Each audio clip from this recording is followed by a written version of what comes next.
Chinedu had always been a man of humble means. Born and raised in a small village, he had grown up with the values of hard work, honesty, and contentment. Life wasn't glamorous, but it was simple, and that simplicity had suited him just fine. After all, he never needed much to be happy. After graduating from university, he found a modest job as a civil servant. It wasn't the most glamorous career, but it provided enough for him to marry his longtime sweetheart, Ada.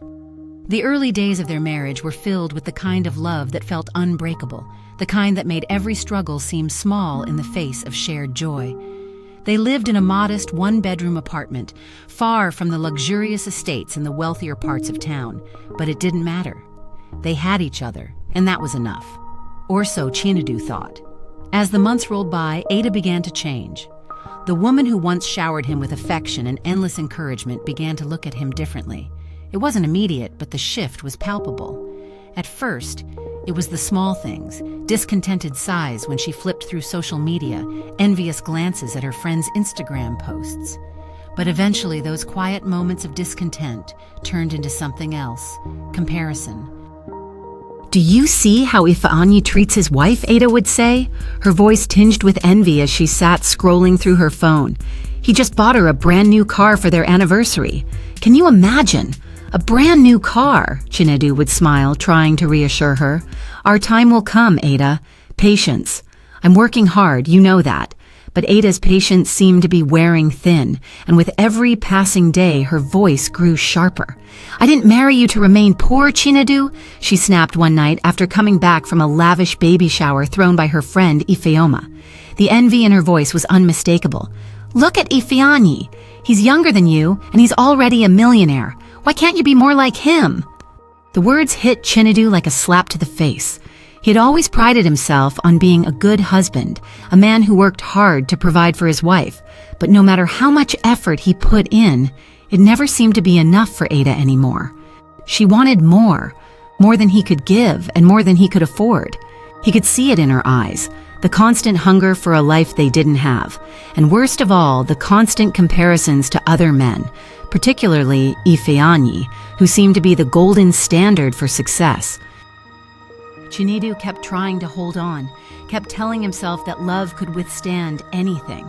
But it wasn't long before the cracks in their marriage began to show. He'd lie awake at night, his mind running in circles. Was there more he could be doing? Could he really watch his wife drift away from him because he couldn't provide the luxury she craved?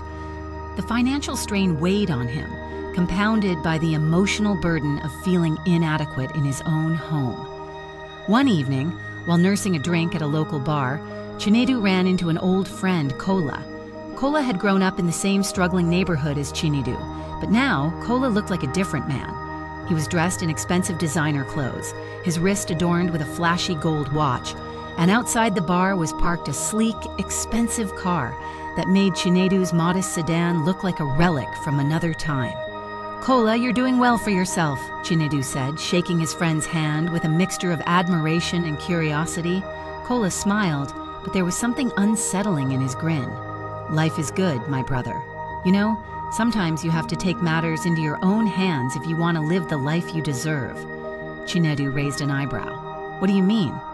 Kola's voice lowered, and his eyes seemed to darken.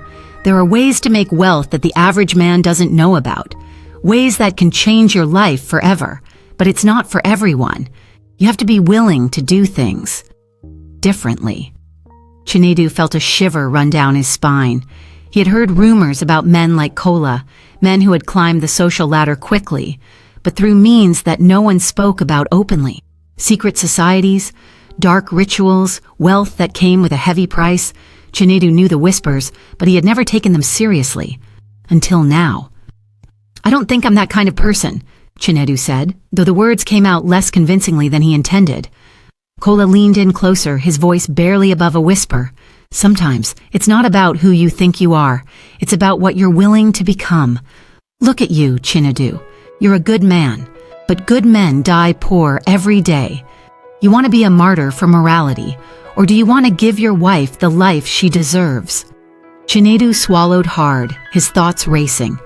Kola's words echoed in his mind long after they parted ways.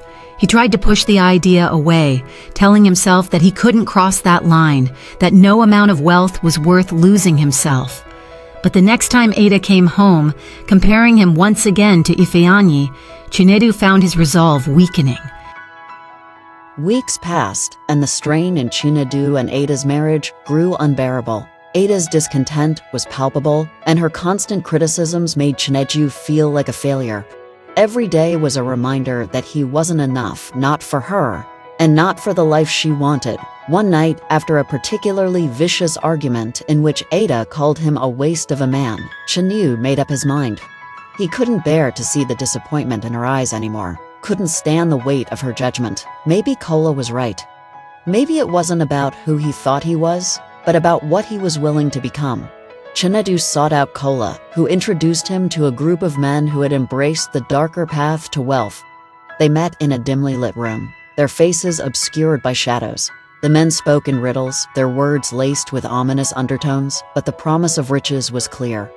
They offered him wealth beyond his wildest dreams, but it came with a price: his soul. At first, the changes in Chinedu's life were small but significant. Money began to appear in his bank account, seemingly from nowhere. He could suddenly afford things he had only dreamed of: fancy clothes, a brand new car, and a bigger house in a more affluent part of town.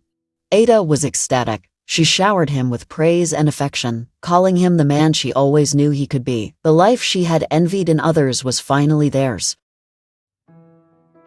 But with every new luxury, Chinedu felt something slipping away. There was an emptiness in his soul that no amount of wealth could fill. The nights grew colder, the silence between him and Ada more deafening. He began to have nightmares, haunted by shadowy figures and strange whispers that seemed to follow him everywhere. One day, while tidying up the house, Ada stumbled upon Chinedu's phone. The messages she found were cryptic but chilling conversations between Chinedu, Kola, and other men, filled with veiled references to the sinister deals they had made. The realization hit her like a punch to the gut. Her husband, the man she had belittled and compared to others, had sold his soul for wealth. Ada was devastated.